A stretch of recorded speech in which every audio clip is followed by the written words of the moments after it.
Hello, everybody. Welcome to your November 2024 forecast. I've got some notes ready. We are going to go through the month of November here. So go ahead and pull up your birth chart for me. Normally, I would do a sun, moon, and rising format, but I'd rather get really specific here since this is going to affect you in a long-term cycle. So go ahead and pull that up for me. And we're going to look at your new moon starting off the month. So if you have the new moon in Scorpio, falling in your first house, aka if you are a Scorpio rising, then this is going to be a transformation in your identity. You're going to focus on self transformation this month and setting personal goals. In the second house, we're going to have financial beginnings, shifts in self worth, a new income stream potentially. If you have it in your third house, it's going to be new communication projects, learning, or relationships with your siblings or neighbors are going to be changing at this time. Then we have the fourth house, your home related beginnings. We're going to have family dynamic shifts here or a potential move for some of you. So then we have the fifth house. This is going to be a romantic or creative fresh start, new hobbies or activities related to children.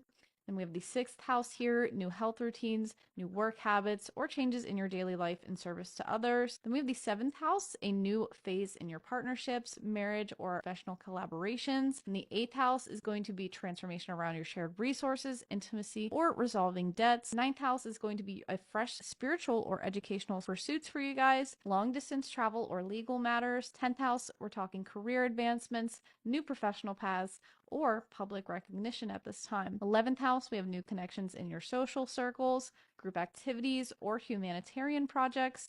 Then your 12th house, it's going to be personal healing, spiritual growth, and retreat from the public eye, or ending some cycles here. Then we're going to go into Mercury entering Sagittarius on the 2nd of the month, just one day later, and this represents some mental expansion. So again, look at your birth chart. Where is Mercury falling in Sagittarius for you? And if you have it in your first house, you're going to focus on self-expression, expanding your personal philosophies, and perhaps becoming more vocal. In your second house, you're going to have conversations around money, reevaluating your values, or exploring financial growth. In the third house, it's going to be a boost in learning, communication, travel, or connecting with your siblings. In the fourth house, this could be discussions or decisions around home, family, or property matters. In the fifth house, you're going to have increased creativity, romantic interactions, or talking with children. In the sixth house, it's going to be you focusing on work communication, health routines, or organizing your daily life. Seventh house is going to be philosophical conversations with partners. Potential legal matters are going to be addressed during this time. Eighth house is going to be mental focus on shared resources, deep emotional conversations, or debts. Your ninth house is going to be travel planning, higher education, or expanding your beliefs and worldview. 10th house is going to be focusing on your professional goals, public speaking, or networking during this time. 11th house is going to be conversations with friends or groups about larger goals or humanitarian causes. And then your 12th house is going to be a time for self-reflection, spiritual communication, or inner mental work. Then on the 4th of the month, Mars is going to enter Leo. This is going to give us a lot of action and drive. So again, first house, it is going to be a boost in your personal confidence and drive, having more bold attitude and increased assertiveness. In your second house, this is going to be action towards building wealth or material resources or financial focus. In your third house, you're going to have energetic communication, potential debates, or short distance travel. Fourth house, you're going to have a need to act in home or family matters, renovations, or moving house. In your fifth house, you're going to have a surge in romantic pursuits, creativity, and assertiveness and self-expression. Sixth house, high energy for health and fitness, and a proactive approach towards your work routine. In your seventh house, it's going to be increased activity or conflict in relationships. Assertiveness with partnerships are definitely going to be heightened at this time. Eighth house, you're going to have transformation through your shared resources, your intimacy, or your financial matters. In your ninth house, you're going to have adventure seeking, travel, or pursuing philosophical or spiritual goals. In the 10th house, you're going to have career ambitions, taking on new leadership roles, and taking bold steps in your public life. In the 11th house, you're going to have energized socializing, teamwork, and networking for larger goals. In your 12th house, you're going to have personal retreats, inner work, or facing hidden fears with courage. Then on the 11th of the month, Venus enters Scorpio. So this can be stability in love and money. So going through your first house, a grounded, more serious approach to relationships and presenting oneself with elegance. In the second house, we're going to have focusing on stabilizing your finances, seeking security and long-term investments. In the third house, we're going to have harmonious communication, cautious in decision making or business deals at this time. Fourth house, focus on beautifying your home, deepening your family bonds, or financial investments in property. In your fifth house, serious romantic relationships, pursuing creative projects with discipline. Sixth house, improving work conditions or health through practical routines, enhancing your wellness. In your seventh house, you're going to have commitments and partnerships, potentially entering serious relationships or business alliances. In your eighth house, you're going to have serious discussions about shared resources, intimacy, or inheritance. In your ninth house, you're going to have long-term travel or study plans, and perhaps committing to expanding your spiritual beliefs. In your 10th house, you're going to have harmonizing your professional life, seeking stability, and structuring goals. In your 11th house, you're going to have your deepening of friendships and investing in long-term group projects. In the 12th house, you'll be reflecting on your relationships and spending quiet time in solitude to find peace. Then we have on the 15th of the month, Saturn going direct in Pisces. It's going to feel like a move forward for us. So in your first house, that is going to affect your personal growth through discipline, stronger boundaries, and taking responsibility for your actions. Then in the second house, we have steady progress in finances, building long-term security and self-worth. In the third house, we have structured communication, steady learning, or becoming more responsible for your siblings. In the fourth house, we have moving forward with home and family plans, laying down your roots. In the fifth house, this is going to bring structure to creativity, romance, or parenting responsibilities. In the sixth house, we have solidifying work routines, improving health through disciplined habits. In the seventh house, we have moving forward with long-term relationship plans and setting serious boundaries in those. In the eighth house is going to be progress and shared resources, resolving your debts, and deep emotional transformation. The ninth house, we have long-term planning for education, travel, or spiritual growth begins to solidify. In the 10th house, we have career advancements, recognition for hard work, and leadership roles becoming clearer for us at this time. 11th house, moving forward with your group projects,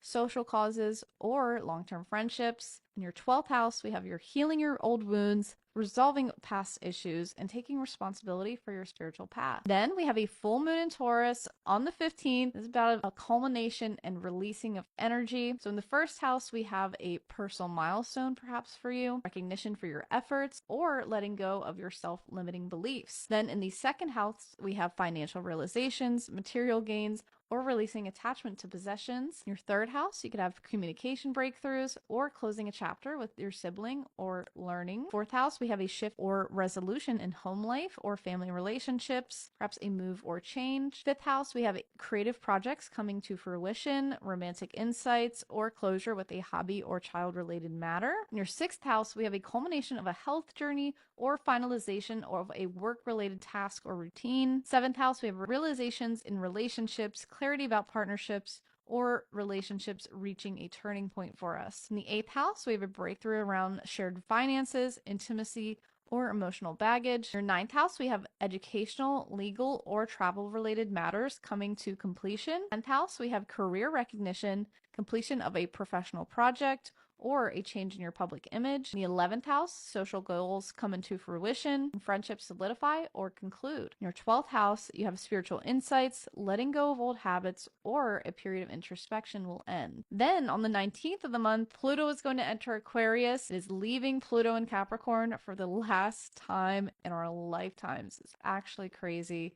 So what does this mean for us? It's in your first house. This is a total transformation of your self-identity and stepping into your personal power. Then in the second house, we have deep shifts in your financial priorities. Power struggles over money or values could happen. In your third house, intense communication, transformative learning, or power dynamics with your siblings. Fourth house, we have transformation in family, deep changes in home life, or uncovering family secrets. Your fifth house, we could have a creative breakthrough, intense romantic dynamics, or shifts in your parenting. In your sixth house, you could have profound changes in health or work, or a need for power over your routines. In the seventh house, you could have intense partnerships, transformative relationships, or even power struggles with your partners. In the eighth house, we could have deep emotional transformation, focusing on your shared resources and control over intimacy. In the ninth house, you could have radical shifts in beliefs, spiritual transformation, or changes in your legal matters. The 10th house, we could have power struggles or transformation in career, public life, or leadership roles. 11th house, we have revolutionizing social networks, power dynamics in group projects or friendships. Your 12th house, we have deep internal transformation,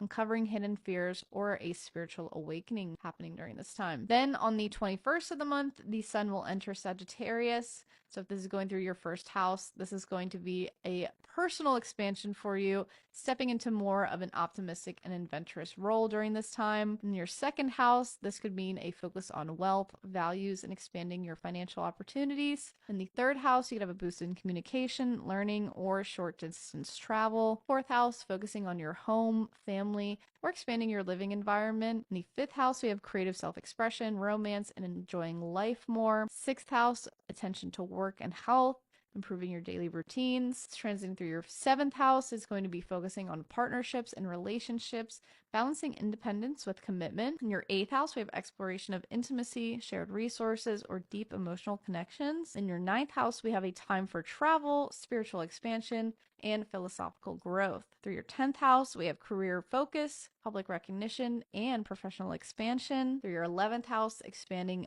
your social network, focus on group goals or humanitarian efforts. And through your 12th house, we have spiritual reflection, a time to rest for you, and connecting with your subconscious. Then Mercury is going to go retrograde in Sagittarius at the end of the month on the 26th. This is a time of reflection and review. Remember, Mercury retrograding is how it appears to be going backwards in the sky. So we are going to go backwards on those themes we've had while Mercury has been going in Sagittarius. So if it's going through your first house, you're going to rethink how you express yourself or revisit your personal goals. Second house is going to be reviewing finances, rethinking your spending habits or material values. Third house is going to be communication delays, revisiting learning or travel plans, or reconnecting with your siblings. In your fourth house, revisiting your home or family matters, possible delays in property or family decisions. In the fifth house, we're reflecting on romance or creativity, reconsidering hobbies or relationships with children. In your sixth house, you may have delays in work or health matters, reviewing your daily routines at this time. Seventh house, we have revisiting relationship dynamics and potential misunderstandings with partners. Through your eighth house, we are reconsidering shared resources, intimate matters, or financial agreements. And through your ninth house, delays in travel or education, revisiting your spiritual beliefs or legal issues. Through your 10th house, professional reevaluation, reviewing your public image or your career goals. Through the 11th house, reflecting on friendships, social goals, or group associations. Your 12th house, we're revisiting the subconscious patterns, spiritual review, or time for retreat. Guys, that is the whole month wrapped up. And if you guys want a more thorough explanation of any of these transits, you guys can always go to my snip feed, book a reading with me. I'd love to go any more deep dive into your birth chart for the month or just a specific transit. Let me know, guys. But thank you guys so much for watching. I do hope this helped you, and I will see you in the next one. Bye for now.